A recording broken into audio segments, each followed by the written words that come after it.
প্রাচীন গ্রিসের অ্যাথেন্স শহর। এক বাগানে সক্রেটিস তার ছাত্রদের নিয়ে বসে কথা বলছেন। এক ছাত্র জিজ্ঞেস করলেন, সত্য কিভাবে বুঝবো? সক্রেটিস কোনো উত্তর না দিয়ে বললেন, বসো সবাই, আমি আসছি। একটু পর এলেন, হাতে একটি আপেল। ছাত্রদের দেখালেন আর জিজ্ঞেস করলেন, এটা কি? সবাই বললেন আপেল। ফলটি হাতে সক্রেটিস ছাত্রদের চারপাশে একটু ঘুরে জিজ্ঞেস করলেন, তোমরা কি কোনো কিছুর গন্ধ পেলে? কেউ কোনো উত্তর দিচ্ছে না, সবাই চুপ। দেখতে আপেল মনে হলেও তারা গন্ধ তো পায়নি। একজন শুধু উঠে দাঁড়িয়ে বললেন, আপেলের গন্ধ পেয়েছি। বলেই ছাত্রটি দাঁড়িয়ে সবার দিকে সমর্থনের আশায় তাকালো, কিন্তু কেউ তার সমর্থনে সাড়া দিলে না, সবাই নিশ্চুপ। সক্রেটিস আবার আপেলটি নিয়ে ছাত্রদের চারপাশে ঘুরে ঘুরে নাড়িয়ে নাড়িয়ে হেঁটে হেঁটে জিজ্ঞেস করলেন, এবার তোমরা কি কিছু গন্ধ পেলে? বেশিরভাগ ছাত্র হাত তুলে বললেন, আমরা এবার আপেলের গন্ধ পেয়েছি।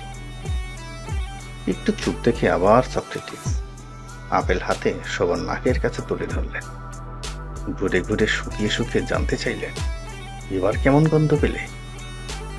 সব ছাত্রে হাত তুলে বললেন, আপেলের মিষ্টি গন্ধ। সবাই হাত তুলে বলেছে, কিন্তু একজন ছাত্র হাত তুলেনি। বাকিরা তার দিকে অবাক হয়ে তাকিয়ে আছে। সক্রেটিসও ছাত্রের দিকে তাকিয়ে মুস্কি মুস্কি হাসছে। লজ্জা পেয়ে সেও আর থাকতে পারল না, হাত তুলল। বাকিরা সস্বরে হেসে উঠল।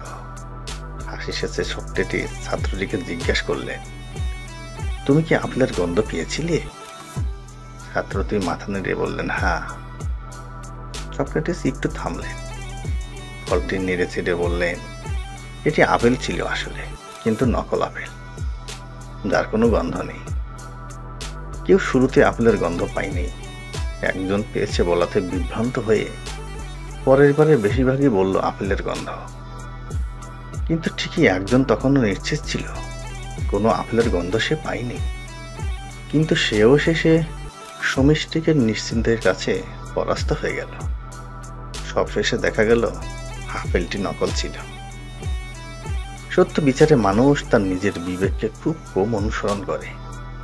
সমষ্টির সমর্থনের আশায় সমষ্টিকের মিথ্যাকেই প্রতিদিন এমন করে বড় সত্য ভেবে অনুকরণ করে। আজকের সমাজ, বিশ্ব এবং সামাজিক মিডিয়া তার বাস্তব উদাহরণ।